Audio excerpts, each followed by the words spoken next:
Boa noite a todos e a todas que nos assistem. É um grande prazer de recebê-los novamente aqui.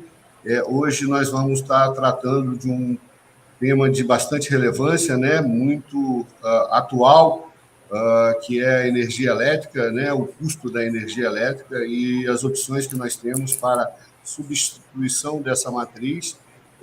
Vamos estar recebendo a engenheira civil Samantha Luque, e a engenheira eletricista Vanessa Seixas.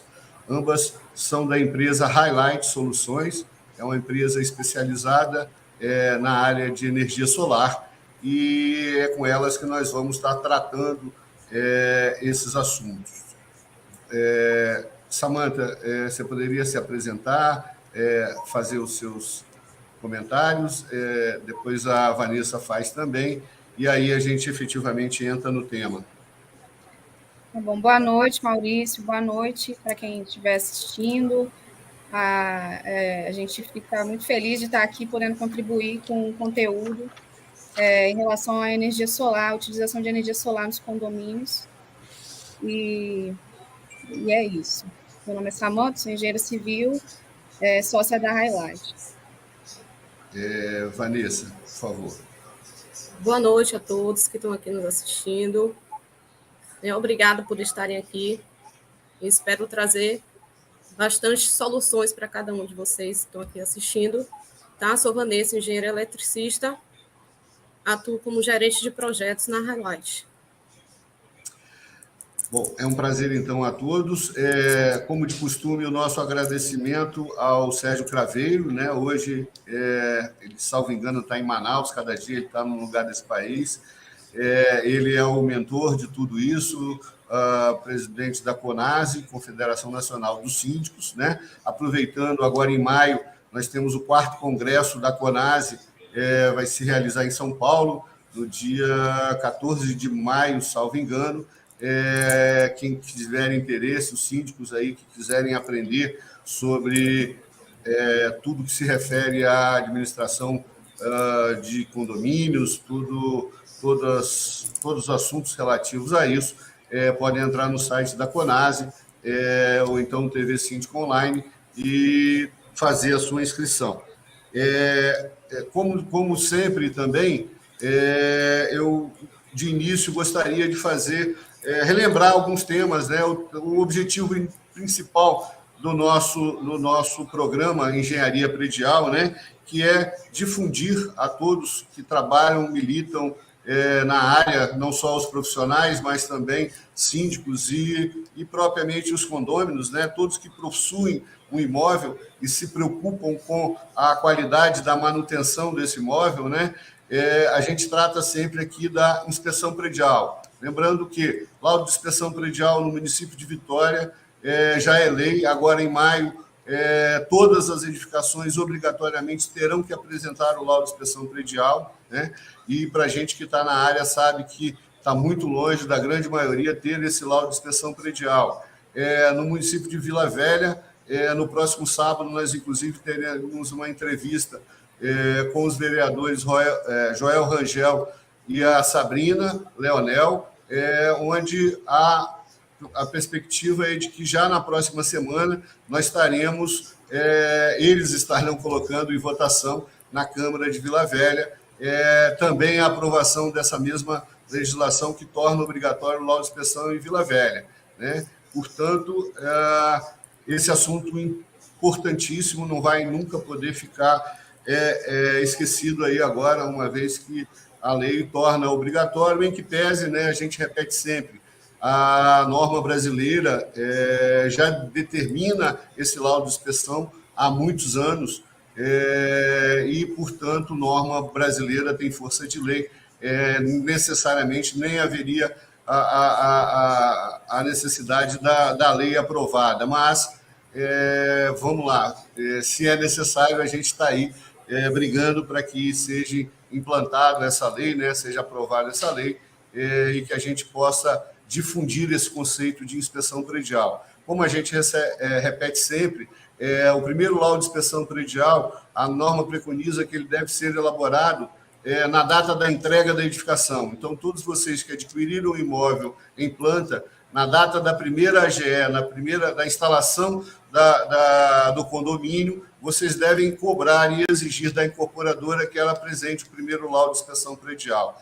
Esse laudo precisa necessariamente atender a todo o rigor da norma, né? Tem todos os critérios e a lei transcreve exatamente o que a norma preconiza para ter um laudo bastante competente, né? E todo esse laudo, e periodicamente você tem por norma também uma periodicidade para que esse laudo possa vir a ser feito. Em paralelo ao laudo, é importante que todos tenham conhecimento da necessidade de um plano de manutenção predial. Plano de manutenção predial esse preconizado em norma, que pouquíssimos condomínios possuem e que é fundamental para se ter uma vida útil adequada, isto é, a vida útil que a norma determina, né? E, como a gente repete sempre, vida útil significa dinheiro no bolso de vocês, significa que o investimento que vocês fizeram naquele imóvel obrigatoriamente vai estar dando retorno para vocês. Não dando a manutenção, vocês estão comprometendo a vida útil, por consequência, perdendo dinheiro, né? E aí a gente sabe bem que brasileiro fica sempre muito preocupado com dinheiro, por isso aqui a gente atende e alerta a essa situação da vida útil do imóvel, né?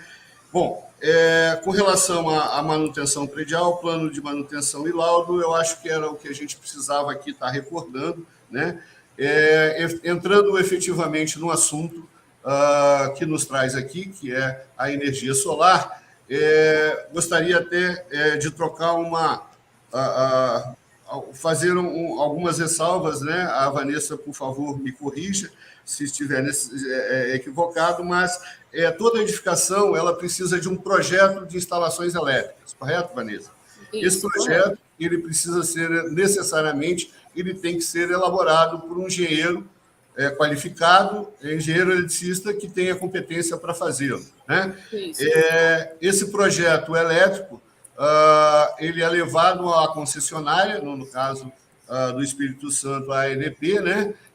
Excelsa, que vai fazer a aprovação desse projeto, né? E na hora da entrega da edificação, esse projeto vai ser submetido à Excelsa, já aprovado pela Excelsa, pela concessionária, só vai ter a sua ligação definitiva quando for efetivamente constatado que o que foi projetado foi executado, né? Exatamente. Com isso, toda e qualquer alteração que se pretenda a nível de instalações elétricas, né? Porque essa nova forma de geração que você vai implantar na sua edificação obrigatoriamente vai ser vinculada a uma modificação do projeto elétrico.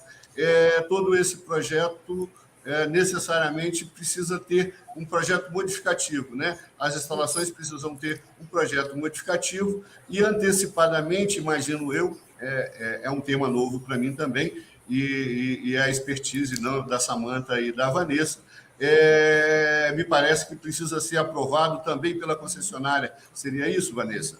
Isso, exatamente. Bom, precisa da aprovação da concessionária para poder fazer a ativação do sistema. Ok. Então, seguiria mais ou menos a tramitação da execução, né? Aprova o projeto modificativo, executa o projeto modificativo, com o projeto modificativo aprovado, executado, né? Com as instalações executadas, chama a concessionária para uma vistoria e aí ela permite a alteração, né? Um detalhe importante que todos acho que precisam saber é que o sistema de medição de relógio, né, aquele relógio de padrão de entrada que nós temos na instalação, ele vai mudar, não é isso? Exato, passa a ser o bidirecional. Isso. Então, esse bidirecional, ele vai transferir à rede da concessionária o excesso de energia que você não está consumindo naquele momento que você está gerando, correto? Isso.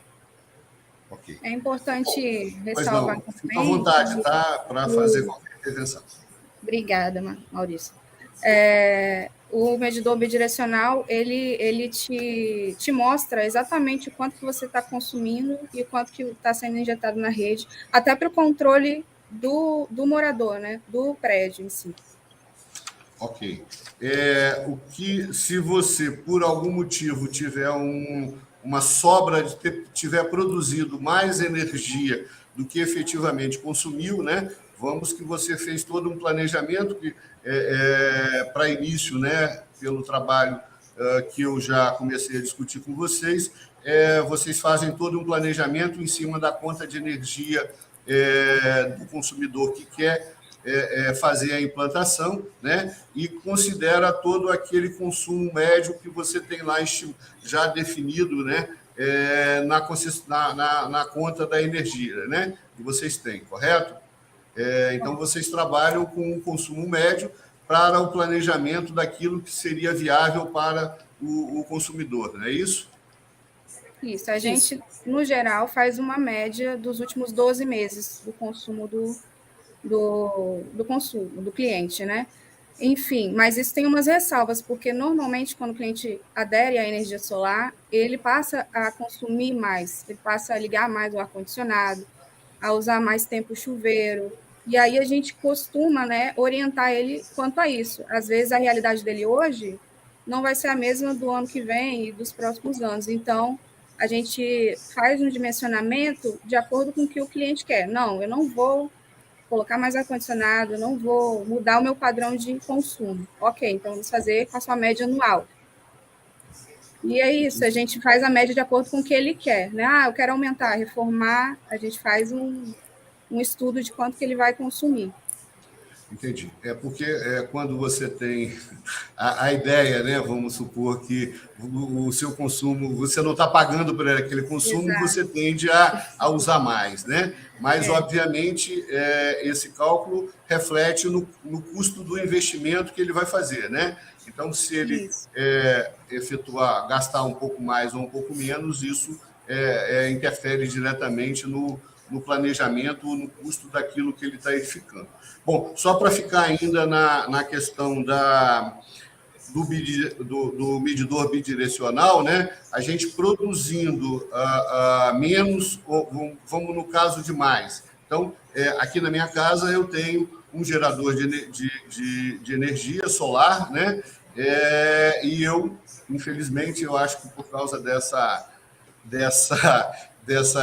perspectiva de não pagar pela energia, né, a gente acaba extrapolando e gastando muito mais, né? Aí a conta sempre vem lá um valor importante, nunca a gente está excedendo, a produção nunca está excedendo aquilo.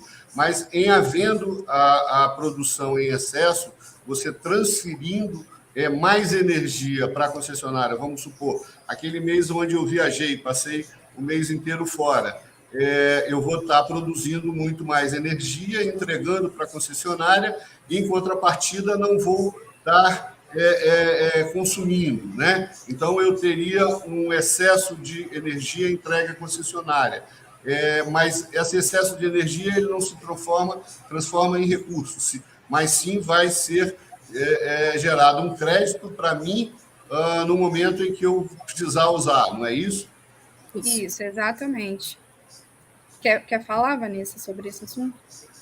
Esse crédito... É exatamente isso aí que você falou, né, Maurício? Assim, você, vamos supor, uma pessoa, né, um cliente que consome 500 kWh por mês. No mês passado, ele consumiu 400, nesse mês ele consumiu 600. Ele estava com 100 de crédito e fica aí com sem pagar esse excesso desse mês que ele consumiu os 600, porque ele tinha os 100 ali de crédito. Isso, e esse crédito ele é acumulado até 60 meses. Você pode utilizar esse crédito até 5 anos, se você gerou a mais do que consumiu. Então, o dimensionamento desse equipamento é fundamental, porque se eu dimensionar ele, se eu tiver superdimensionado, eu vou acabar gerando energia demais que eu, teoricamente, não vou receber por ela, correto? Correto. Ok. Bom, um outro detalhe que no meu dia a dia de inspeção predial chama muito a atenção é a questão de área privativa e área comum, né? Para que todos entendam, toda a edificação é composta de área privativa e área comum. A área privativa é aquela que é efetivamente da unidade, né? Ela se reflete basicamente dentro da sua unidade privada e a sua vaga de garagem. E a área comum é todas as demais áreas onde cada proprietário de uma unidade ele tem uma fração daquilo. Portanto, a norma chama de área comum. Para efeito de um condomínio, essas instalações dessas placas solares elas são feitas nas áreas comuns, né? Portanto, em edificações residenciais, comerciais e residenciais, a parte o local de instalação dessas placas solares necessariamente vai gerar energia para o condomínio. Nós não estamos falando aqui, pelo menos nesse primeiro momento, de uma geração para a unidade privada, correto? Correto. O mais comum, né, uma solução mais comum para os condomínios é o uso da energia solar para a área comum, justamente pela falta de área, né? Porque, exato, querendo ou não, as placas elas têm uma dimensão, né, mais ou menos 2:1, é um pouco mais, hoje em dia, as placas mais modernas, mas elas têm uma dimensão que, para elas atenderem todas as unidades do edifício, faltaria área nesse condomínio, né? Área de telhado, ou possivelmente em cima de um estacionamento descoberto, que também dá para colocar, em cima de uma quadra também dá para colocar. Enfim, qualquer área de uso comum dá para colocar a placa como se fosse uma cobertura, né? Entendi. Mas essa cobertura ela tem que estar livre de sombreamento, porque apesar de ter área, se tiver prédios muito mais altos, por exemplo, que o prédio em questão, eles vão fazer uma sombra em algum horário do dia naquela área, naquela determinada área, então não é bom colocar uma placa ali, porque ela vai ter uma perda de potência, de geração ali. Então... Não vai ter efetividade do equipamento. Vai ser um investimento, né, jogado fora, colocar uma placa onde faz sombra, né? E a orientação do sol também é importante ser analisada, é isso? Exatamente. A posição do telhado, né, em relação ao... normalmente a placa tem um maior aproveitamento em direção ao norte, mas a gente consegue em várias direções, leste, oeste, sol da manhã. Normalmente é de 10 às 3 da tarde, onde pega mais sol, é o melhor local. Tá. Mas é isso. Para a área comum, é fácil, né? Depende do condomínio, da área do condomínio, né? Mas para a área dos moradores é realmente difícil de instalar. A gente consegue mais. Pois não, a gente consegue mais se for para a área assim dos moradores, para os apartamentos também, a gente consegue se for uma edificação com poucos andares, porque aí vai ter menos condôminos. Uma edificação com muitos andares, o número de condôminos é maior, então iria exigir uma área maior. E aí se tornando mais difícil da gente poder fazer essa instalação. A experiência de vocês do dia a dia, essas edificações que a gente tem, normalmente existem áreas suficientes para você gerar energia para o condomínio e também para as unidades privadas, ou não necessariamente existem essas áreas? Na nossa experiência, a gente instala mais para a área comum mesmo, ou também para moradores de cobertura, que tem a cobertura privada, a gente consegue também atender separadamente. Mas, no geral, um prédio não consegue, um prédio, né, de 5 andares, 6 andares, talvez um prédio de poucos apartamentos, como a Vanessa falou, a gente consiga atender, mas é difícil hoje atender um prédio padrão para os moradores. O que pode ser feito é condomínios de casas, né? Condomínios que são loteamentos ou condomínios de casas padrão, a gente consegue também atender os moradores. Entendi. Veja, é só importante ressaltar, porque a gente está sempre dando orientação aos síndicos, né, que nos ouvem sempre, e desde já agradeço a todos a atenção que tem nos dado, né? Lembrando que no Instagram, @engenharia Ceoto, nós temos lá gravado todos os programas que a gente já fez, né? Mas só uma ressalva, senhores síndicos, a Samanta acabou de comentar que quem tem cobertura pode ter também a geração para a sua unidade. Mas lembre-se sempre, telhado é área privativa, né? Ela não pertence ao proprietário da cobertura. Repetindo isso, porque a gente vê isso constantemente. De cada 10 laudos que a gente faz, em 10 tem situações onde o proprietário da cobertura vai lá, bota a condensadora na parte de cima do telhado. Aquilo não é a área dele, né? Veja, eu não estou dizendo que não pode, mas obrigatoriamente, para que possa se utilizar essa área, há de se ter uma autorização expressa do condomínio em AGE, com pauta objetivamente chamada para aquele fim, né? E aí, se o condomínio permitir, essa possibilidade vai estar sendo viabilizada. Mas, como a gente sabe muito bem, é difícil isso ser aprovado num condomínio, né? Uma vez que, em sendo área comum, teoricamente, teria que atender a todos, né? Mas eu volto a insistir na pergunta, mas agora focando na parte do condomínio. Eu, síndico, hoje, se quiser ter essa energia para o condomínio especificamente, normalmente o que se tem de telhado é suficiente para atender o condomínio? Normalmente, sim. Geralmente é suficiente. A gente só tem que fazer uma visita técnica para ver a questão principal é a sombra. Né? Porque mesmo quando o painel não está virado para o melhor norte, leste, oeste, que seja o lugar que tenha mais sol, ele ainda gera o suficiente. Ele só vai gerar mais se ele estiver na melhor posição possível. Só que a sombra realmente ela inativa aquela geração durante aquele tempo de sombra. Então, o principal vilão hoje para a instalação em condomínio são os arredores desse edifício, se tem prédios mais altos. Né? A própria caixa d'água também, às vezes, a própria caixa d'água, né? Aí a gente tem que ter inconveniente, né?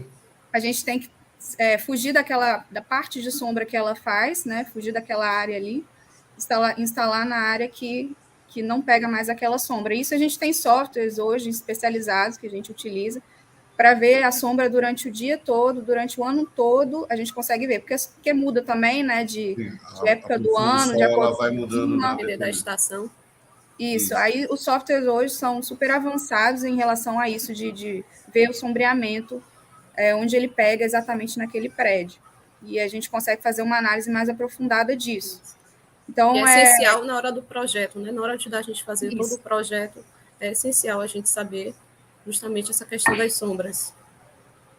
Isso. Para saber o posicionamento dos módulos solares. Ainda, tirando as dúvidas dos síndicos que ainda não perguntaram, mas com certeza tem essa dúvida, esse custo tem alguma noção de valores? Ele normalmente se paga em quanto tempo, né?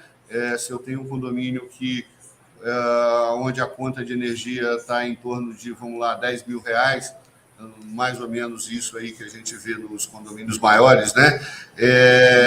Se eu adquirir um equipamento para geração de energia solar, quanto vai custar, mais ou menos, e quanto tempo o condomínio passa a cobrir esse investimento? Dá para a gente ter uma estimativa? O retorno de investimento, quanto mais você consome, né, quanto mais você paga de energia, mais rápido esse retorno de investimento, né? Então, os condomínios maiores, assim, acredito em 2 anos, já vimos casos de 1 ano já a energia se pagar, né? Mas em 2 anos, 3 anos, aí é a média. E uns condomínios menores, uma conta menor, de uns 5 anos, 4, 5 anos, 6 anos, não costuma passar disso, não costuma passar de 6 anos para um sistema de energia que vai durar a vida inteira, né? Que os equipamentos eles são projetados para terem a sua total não, mas 80% da sua geração em 25 anos. Em 25 anos ele ainda vai estar gerando 80% da capacidade. Seria a vida inicial. útil dele, né? Então você tem uma vida, teoricamente, uma vida útil de 25 anos, é isso? 25 anos para ele estar numa ótima condição, de até 80%, mas ele não acaba em 25 anos, né? Ele vai diminuindo a geração gradativamente, dura aí a vida inteira. A verdade é essa. Então, na pior das hipóteses, né, naquele condomínio que tem um valor de conta menor, né, você falou que em torno de 4, 5 anos ele ainda vai ter a geração de energia gratuita, né, teoricamente, por mais 20 anos, né? O que significa um excelente negócio, né? Vanessa, você na área elétrica, né? Pelo que a gente observa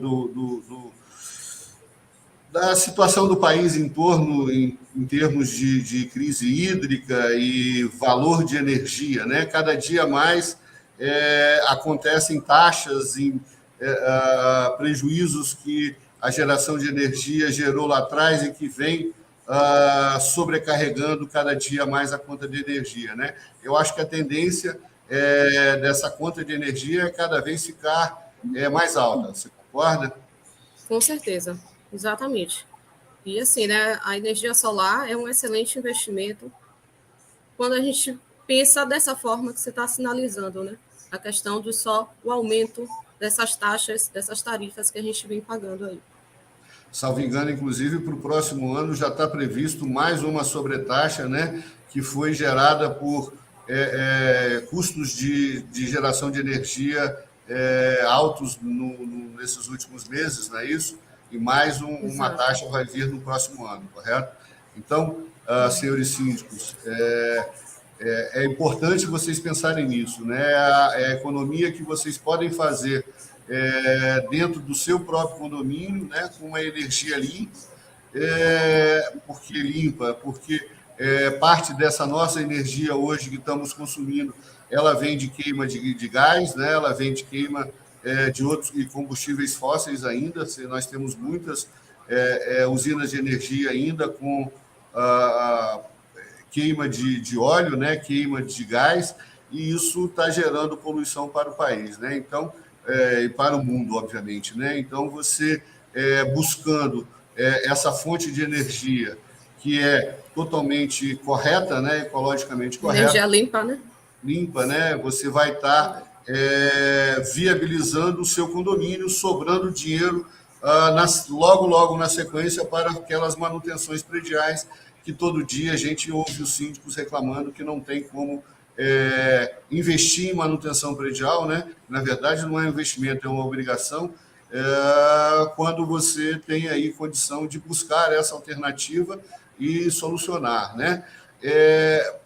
Vanessa, para aqueles condomínios que têm alguma deficiência de caixa, né, ou que normalmente trabalha naquele limite sem uma sobra, para fazer esse investimento, salvo engano, existem várias formas de financiamento desses equipamentos, é isso? Sim, exatamente. Tem várias formas. A gente tem hoje, né, muitas linhas de crédito que estão cada vez mais incentivando a energia solar, o uso da energia solar, colocando taxas que dá para o consumidor final pagar. Antigamente, os equipamentos eram bem mais caros, né? Era bem mais difícil você conseguir instalar. Hoje em dia já é acessível. Realmente, as linhas de crédito têm ajudado ao consumidor, às vezes, conseguir até equivaler o consumo dele que ele tinha, o gasto dele que ele tinha com energia, ele consegue pagar a parcela do financiamento, ou uma diferença pequena de um em relação ao outro.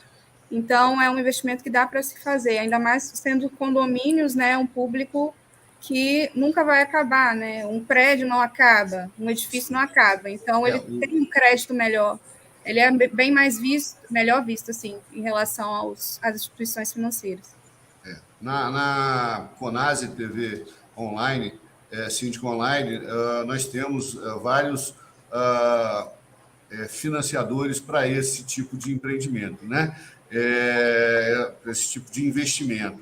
É óbvio que, a partir de hoje, os síndicos não vão ter mais o argumento de não poder fazer o investimento, porque se ele tem a possibilidade de continuar pagando o mesmo valor que ele está pagando pela conta e fazer o investimento, né? Obviamente, ele vai demorar um pouco mais para pagar, para ter o retorno, mas, em contrapartida, tem um investimento feito que logo ali na frente vai estar garantindo a ele um retorno muito bom, né? Então, senhores síndicos, é fundamental que vocês pensem nisso, levem o assunto em pauta a sério, porque isso realmente, dentro em breve, vai ser o que tem, né? E aí um outro ponto que a gente pode entrar também, eu sinceramente, talvez a Vanessa tenha mais experiência que eu já vi algumas poucas propagandas sobre isso, mas nós temos a possibilidade de placas nos vidros das edificações. Isso hoje é nossa realidade ou ainda isso está acontecendo lá fora e não chegou para nós? Temos sim, tem essa possibilidade, assim como também hoje em dia existem as telhas solares, né? Das pessoas já fazer a construção da sua casa com as telhas, né? Entendi. Ou substituir, né? Fazer o uso das telhas próprias mesmo. Então, eu posso ter essas placas solares, né, que produzem energia tanto na fachada da minha edificação, né, quanto também na própria telha, né? Isto sem a necessidade de uma instalação extra de placas solares. A própria telha já pode gerar energia, é isso? Isso. Ok. Essa telha hoje ainda é muito cara para comercialização, assim. Ainda o investimento da placa ainda hoje é mais vantajoso, mas futuramente, né, com o tempo, a telha vai também diminuir o custo, vai diminuir o valor e vai ser mais vantajosa também. Quanto a esses vidros, na verdade são películas que colocam nos vidros, né, que também geram energia solar, são soluções mundo afora, né? Mas aqui no Brasil temos, sim, exemplos de grandes empresas que colocaram nesses vidros, que foi a TOTUS, a Boticário, a Natura. Na sede delas, elas têm essas películas que geram energia solar. Ainda é para um público mais seleto, para um público mais, assim, grandes empresas, grandes negócios, porque financeiramente ainda também não é mais vantajoso que a placa. Mas é algo que vai ser difundido também com o tempo, porque não precisa de área disponível no telhado.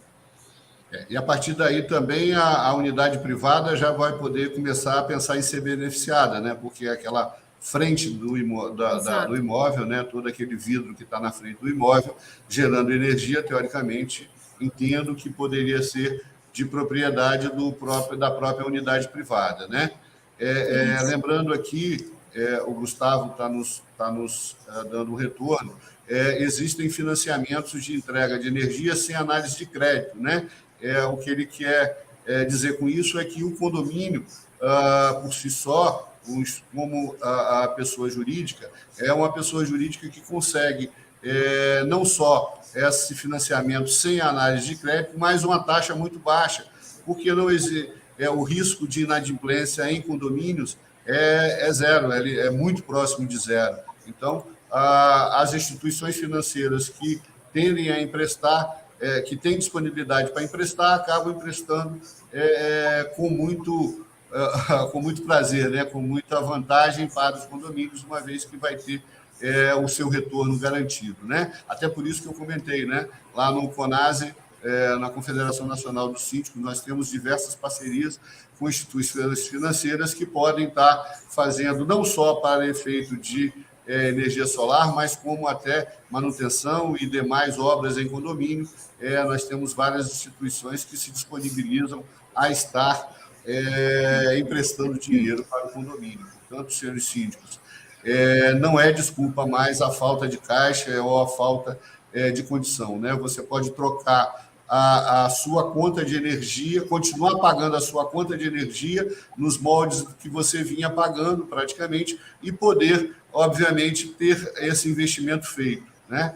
Basta aí só um pouco de boa vontade daqueles que são responsáveis pela gestão do condomínio, né? Eu queria acrescentar aqui, Maurício, que mesmo às vezes igualando uma conta a outra, a gente fica livre dessas bandeiras de escassez hídrica, de escassez, bandeira amarela, bandeira vermelha, não tem mais bandeira para quem usa energia solar, e fica livre também da inflação, né? Juntando só a inflação, que todo ano aí está tendo aumento na tarifa, vai aumentar de novo ano que vem, por causa do novo empréstimo aí que vai cobrir o custo das concessionárias. Você, juntando isso, dá uns 10%. Uns 10% do valor da conta todo ano aumentando. Então, mesmo substituindo uma conta por uma parcela de financiamento, você fica livre aí já de 10% de cara de inflação e de bandeira, que está cada vez pior. Sem dúvida. Alguma colocação, Vanessa? Não, seria exatamente isso, né? Às vezes as pessoas, né, ficam assim com aquela restrição, porque quando olha o valor, é muito caro. Só que as pessoas também têm o quê? Que enxergar que você vai passar 5 anos pagando, né, no caso de um financiamento, para você ter 20 anos aí sem esse gasto. Sim. Né? Se a gente for colocar na balança, a pessoa vai ter muito mais, vai ganhar muito mais com isso do que o que está pagando. Né? Se a gente for colocar quanto vai pagar durante 25 anos aí de conta de energia e pagando 5 anos aí de um financiamento. Sem dúvida. Um outro detalhe importante é que precisa ser bastante previsto, né? Nós temos, muito provavelmente, dentro das unidades das edificações, um aumento de consumo de energia em função dos automóveis que, na sua grande maioria, dentro de pouco tempo, passarão a ter como energia, ter como combustível, né, energia, né? Então, aí, os síndicos também têm que começar a se preocupar, né?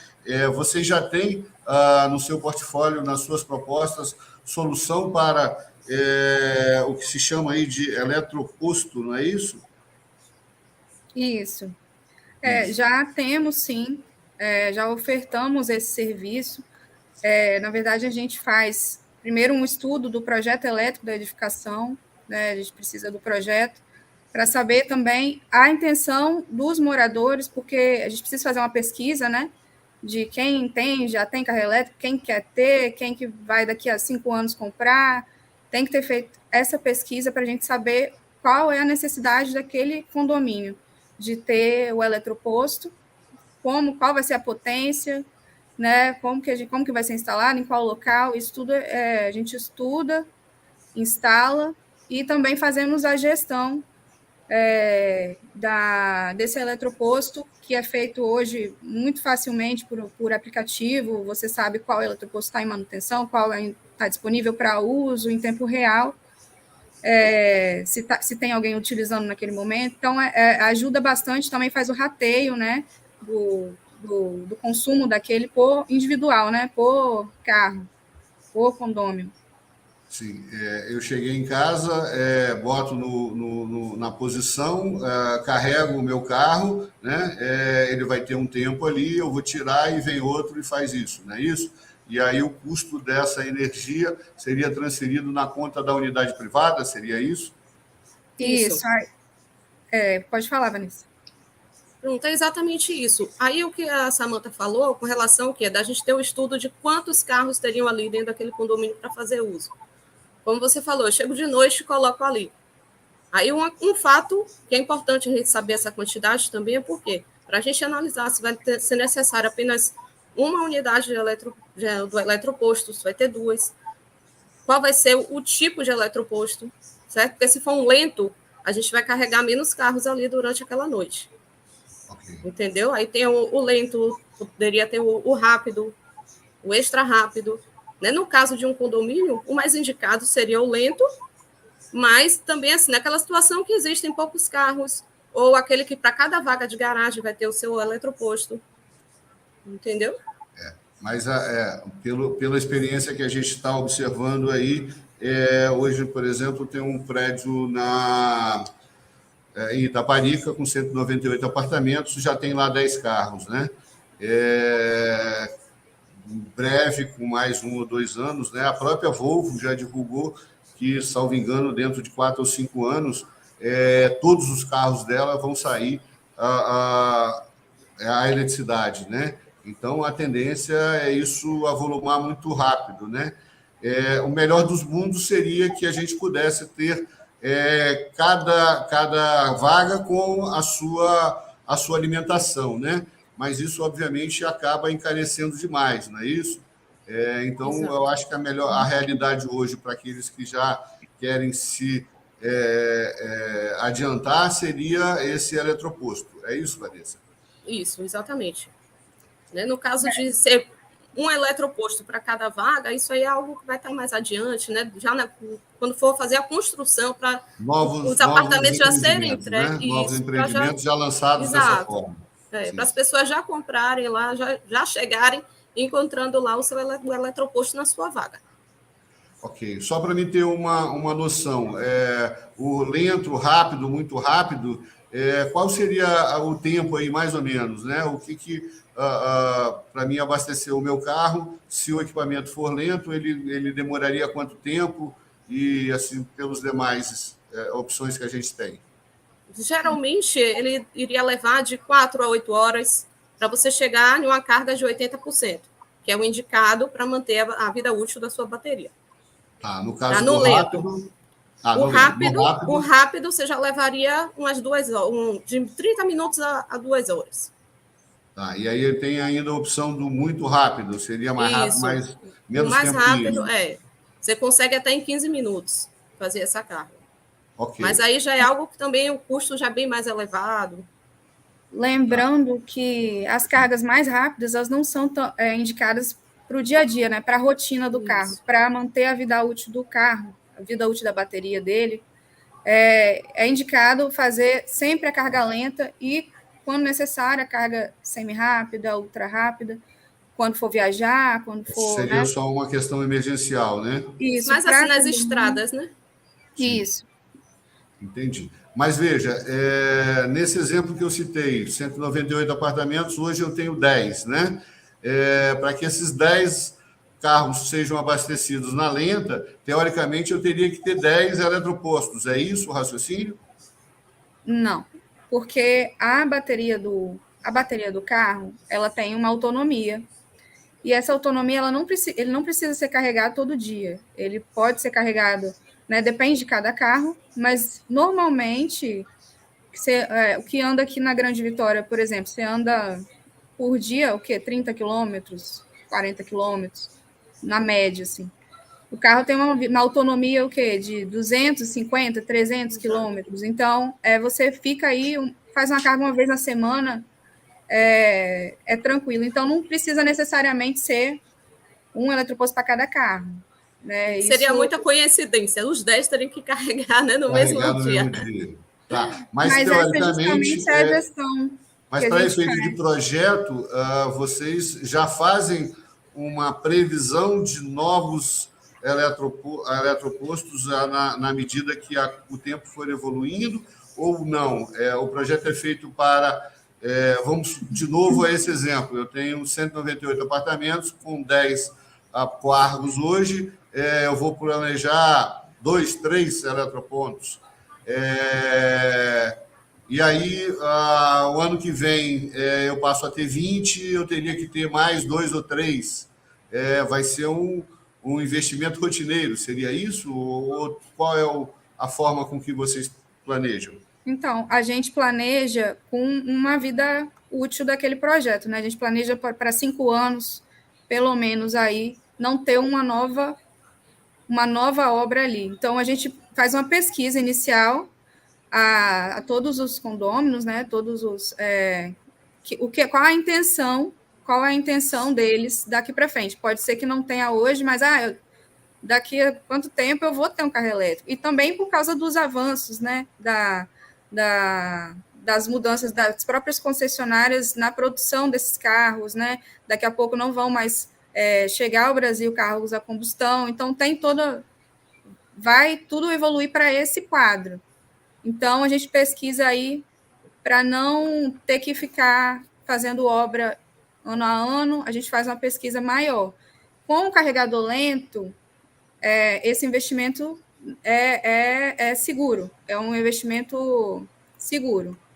Com carregador semi-rápido, ultra-rápido, aí já é um investimento que não condiz com a realidade. Se eu não sei se daqui a 5 anos, né, eu vou precisar, então não faz sentido eu fazer um investimento tão alto, porque realmente é muito alto, varia muito do lento para o ultra-rápido, de 8 horas para 15 minutos, varia muito o custo, né? E também da estrutura do prédio. A estrutura do prédio para receber esse carregador de 15 minutos tem que ser uma estrutura muito mais avançada, de elétrica mesmo. Então, é uma obra aí que é expensiva, né? Então, eu acredito que a gente use mais o carregador lento para condomínios hoje. Óbvio que, com o tempo, isso vai mudando. Ok. O Gustavo está nos informando aqui, né? Eu comentei sobre a Volvo, dentro de poucos anos, não produzir mais carro que não seja a energia. Ele está dizendo que a Volvo está planejando, eu acredito, né? Na malha viária, isto é, no trajeto Rios-Vitória, eletropostos que vão poder dar subsídio, abastecer esses carros, né? Agora, voltando então ao nosso empreendimento lá, síndicos, vejam, nós estamos falando aqui de duas situações distintas, mas que necessariamente se complementam, isto a geração da energia através do sistema solar, né? Agregado ao eletroponto que você vai estar lá gerando mais consumo, né? Tendo um consumo maior. Então, esse custo dessa energia, que obviamente pela energia solar é menor, ele agregado à sua instalação desses eletropontos acabam sendo uma vantagem dupla, é isso? Exatamente, é uma vantagem dupla. A gente já consegue orçar, né? Vai aumentar essa potência aqui, esse consumo em tanto, esses eletropostos, e a gente coloca uma geração solar desse consumo, né? Desse consumo junto, já adicionando os eletropostos, né? É assim que é feito. Ok. Também só uma sugestão que passou aqui, né? A gente vê diversos condomínios com as áreas do Pilotis sendo com carros sem cobertura, né? Em áreas descobertas, onde isso sempre gera grandes polêmicas, né?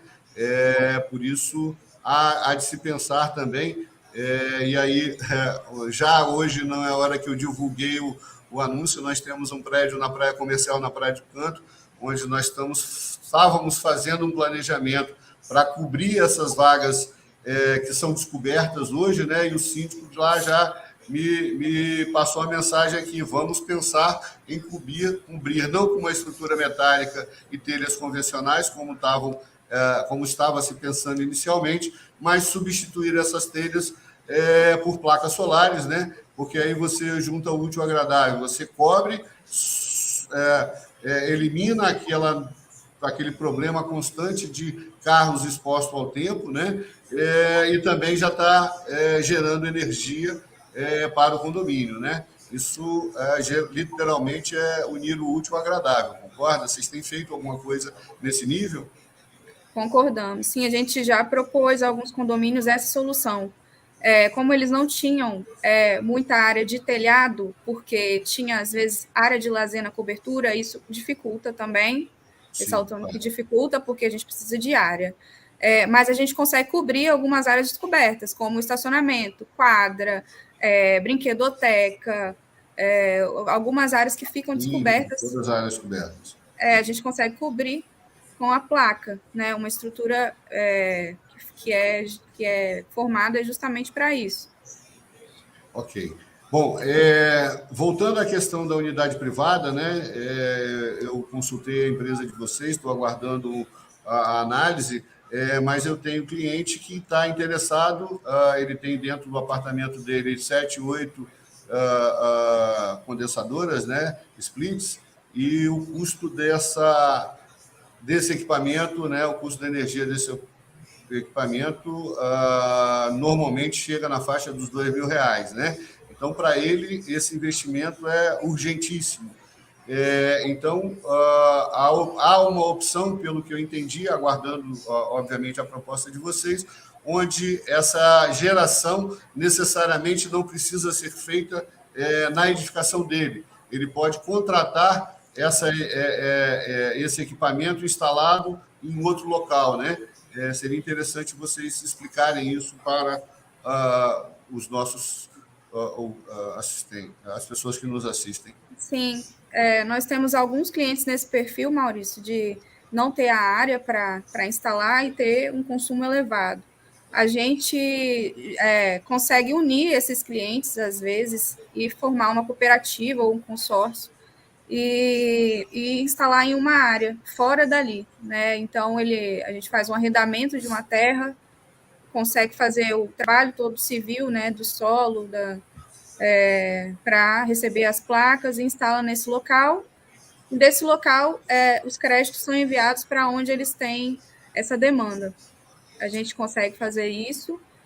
E tem outras modalidades também que a gente consegue, aí depende mais de encontrar investidores, no caso, que uma pessoa vê a energia solar como um investimento. Né? Ele vai ter um rendimento aí de 10% ao ano, 15% ao ano, que é mais do que ele recebe em outros setores. Ele financia as instalações e transfere Isso. parte desse resultado, né? Ele fica com parte do resultado, transfere parte do resultado àqueles que quiserem adquirir essa participação. Isso. Seria isso? Ele financia o investimento total, a pessoa que vai aderir os créditos da energia não tem um custo, não tem um investimento, mas tem, em contrapartida, também um pequeno desconto na conta, em torno de 10% também, 5%, 10%, aqui no estado, em outros estados, dependendo da tarifa, 20%, 15%, mas gira em torno disso, ele consegue esse desconto, sem precisar instalar nada, sem ter custo com manutenção, sem ter essa preocupação. Dentro dessa modalidade, então, a gente estaria falando não de zerar a conta de energia, né, como se pretende na outra situação, ou reduzir drasticamente, mas apenas um desconto ou talvez até minimizando o impacto desses aumentos constantes que se tem. Seria isso? Exatamente. Você fica livre dos aumentos da concessionária, livre da inflação, bandeiras tarifárias, tudo que o governo quer, né, jogar para a gente fica livre disso. E em compensação, você também tem uma pequena economia. Não é a economia que você teria se você instalar o seu investimento. Sempre proporcional ao investimento, né? Óbvio, né? Não vai ter muita opção. Um detalhe importante, né, que você estava comentando comigo um pouco antes da gente entrar, é que parece que agora foi aprovado, está sendo, acho que ainda entra em vigor, uma nova legislação, onde vai haver uma tributação sobre esse tipo de geração, né? Então, aqueles que já estão no mercado, pelo que eu tive de conhecimento, eles estão livres dessa tributação e, na medida que os demais pessoas forem entrando no mercado, ele vai ter um custo maior para essa modalidade. É isso? O governo, pelo jeito, está querendo levar uma parte do negócio, né? Como sempre, né? O governo já foi sancionada a lei, né? Foi agora em janeiro. Vai aumentar gradativamente uma tarifa, uma das tarifas que a gente paga na nossa conta, né? Que até hoje a compensação da energia é de 1 para 1. 1 quilowatt que eu gero é 1 quilowatt que eu deixo de pagar. mais para frente, a partir do ano que vem, de janeiro do ano que vem, porque por 12 meses tem esse aviso, né, da lei. Os acréscimos, né? Por 12 meses a gente está livre dessa lei até 2045. Então, a partir do ano que vem, vai ter um aumento gradativo. Vai ser 15% dessa tarifa, depois 30% dessa tarifa. Ano a ano, até 2029, ser 100% dessa tarifa vai ser cobrada. É uma tarifa de utilização da rede da concessionária. Então, não é... Pois não. Não é total da tarifa, é uma parte da tarifa. Ainda assim vai ser vantajoso instalar energia solar, mas não vai ser tão vantajoso quanto hoje. A cada dia um pouco menos, né? Só para todos entenderem, na verdade, que tanto concessionária quanto governo, no decorrer do tempo, fizeram um investimento grande, né? Para distribuir energia para todos nós que hoje consumimos, né? Então, você tem postes, você tem cabos, você tem as usinas que geram energia, né? E isso te deixa à disposição, na sua frente, na sua casa, uma condição de você ter aquela energia à sua disposição, né? Então, seria o que o governo está pretendendo, seria cobrar sobre essa disponibilidade de energia que ele coloca para todos, é isso? Exatamente. Isso. Ok. Bom, e essa é a vantagem das pessoas adquirirem um sistema solar ainda esse ano, né? Adquirindo até dezembro. É verdade. O quanto antes, né, as providências foram tomadas, menos você vai estar contribuindo aí para essa infraestrutura que já está disponível, né? Então, mais adquirir nesse ano, só vai começar a pagar essas tarifas, né, em 2045, como a Samantha falou. Então, essa é a grande vantagem. É uma grande vantagem, né? É importante que todos fiquem atentos a isso e a gente possa divulgar isso. Bom, existe mais alguma colocação que vocês queiram fazer? Da minha parte, já sanei todas as dúvidas. Volto a insistir com todos que nós temos à disposição. Quem perdeu um pedaço, quiser mais informações, nós temos no @Engenharia Ceoto todo esse programa gravado à disposição de vocês a qualquer momento, né? Inclusive, a gente tem tido uma grande visualização desses programas nossos e reforçar aí o Instagram da Highlight, desculpa, corrijo. Highlight.soluções, isso mesmo. Isso, obrigado, Leonita. A Leonita nos deu a informação, está passando aí, highlight.soluções. Vocês podem entrar no Instagram lá e fazer o contato com eles, ou, se quiserem, nós estamos à disposição, a Ceoto está à disposição para fazer esse link, passar as informações que vocês queiram. Mais alguma coisa, ou Vanessa, Samantha, que pudesse ser acrescido a isso que nós já tratamos? Basicamente, quero agradecer pelo convite, né? A gente está à disposição para sanar qualquer dúvida em relação à energia solar. Tiveram algumas dúvidas aqui na live sobre o tamanho do espaço de instalação irá interferir na quantidade de energia? Sim, a placa ela tem um tamanho médio de 2:1, como eu falei no início. Sim. E ela gera uma quantidade de energia. Antigamente gerava menos, hoje a tecnologia já está mais avançada, mas ela gera uma quantidade de energia limitada, né? Então, o tamanho interfere, sim. Proporcional, né? A geração de energia é proporcional ao tamanho da placa, né? Então, isso, exatamente. Para se gerar mais energia, precisa de mais tem placas de tudo quanto é tipo, né? Tem placas que geram mais, geram menos. Então, não é exatamente assim, a placa gera tanto. Cada placa tem o seu... Não seria uma conta exata. O projeto tem que ser feito específico para cada situação, né? Como também, como já mencionamos anteriormente, para que vocês possam fazer toda essa análise, necessariamente vocês têm que ter... seria 1 ano de consumo, é isso? O consumo médio de 1 ano? A conta de energia em PDF, ela já vem o histórico anual. Sim. Já vem informando, a gente já consegue fazer um cálculo inicial, né? depois teria que fazer a visita, obviamente, para ver a situação do prédio. As partes civis, né, de instalação, as condições de instalação, é isso? E no caso da empresa de vocês, vocês entregam funcionando, instalado, projeto, instalação, tudo em acordo com as normas e funcionando, é isso? Isso, exatamente. A gente segue as normas, tem as NRs, né, de segurança, então é feito tudo e o valor que é passado ao cliente já contempla todo o investimento, não tem custos extras. Entendi. Em termos de manutenção, inclusive porque esse é o nosso tema recorrente, né?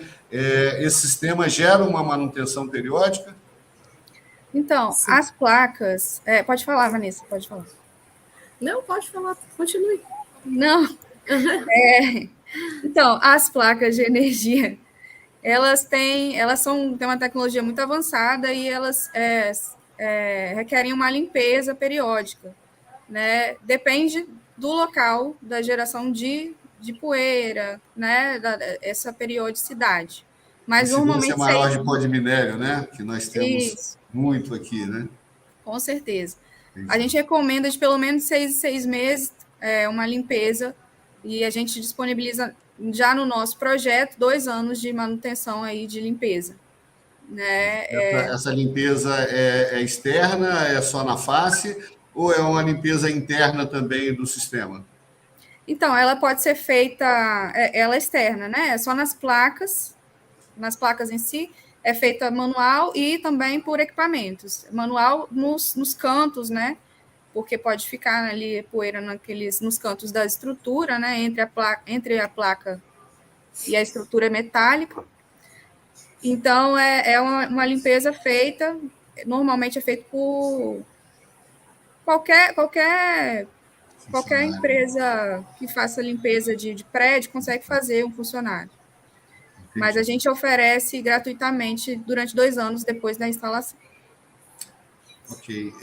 Uma outra dúvida é até o equipamento que eu tenho aqui. Ele gera um certo barulho, né? Óbvio que ele está instalado numa parte da casa onde esse barulho não incomoda, mas se eu entrar lá na despensa onde ele está instalado, é um local que a gente observa, principalmente no meio do dia, onde o sol está mais forte, né? Ele gera um certo barulho. Eu estive recentemente dando consultoria para um cliente de cobertura que estava instalando na casa dele, e eu alertei a esse fato, porque me preocupou, porque onde ele estava instalando dentro, casa você tem mais facilidade, né? Apartamento, esse barulho poderia incomodar. E aí houve o comentário da empresa que estava fornecendo o equipamento, que os equipamentos hoje já não estão gerando tanto esse barulho, esse ruído. É fato ou alguém quis enrolar alguém lá? É fato, sim. A verdade, a geração da energia solar ela é silenciosa, né? A captação da energia. O que pode gerar barulho é se tiver uma alta demanda, né? Prédios que já têm demanda contratada, né? Que tem um gerador, aí é outra situação. Né? A placa em si, a geração de energia é silenciosa. Ela não tem... Sim, mas aquele equipamento, desculpa, fugiu o nome dele. O inversor. O inversor, exatamente. O barulho que eu observo aqui em casa, o ruído, né? É no inversor. Sim. Significa que ele está precisando de uma manutenção, ele não deveria estar fazendo. Esse equipamento ele deve ter aí 3, 4, 5 anos no máximo. Acho que não chega a 5, uns 4 anos.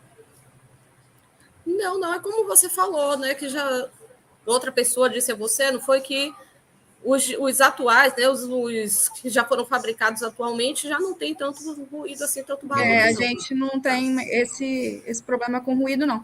O que pode acontecer, talvez, é o local da instalação, se ele está, às vezes, está esquentando, né? Às vezes ele não está protegido do sol, às vezes não está tendo ventilação, e aí, às vezes, esse aquecimento está gerando um barulho. Está gerando um ruído por causa da vibração, né? Normalmente, ele é instalado em um local livre na sombra e ventilado. A ventilação realmente ele não tem ali, porque é um local fechado, né?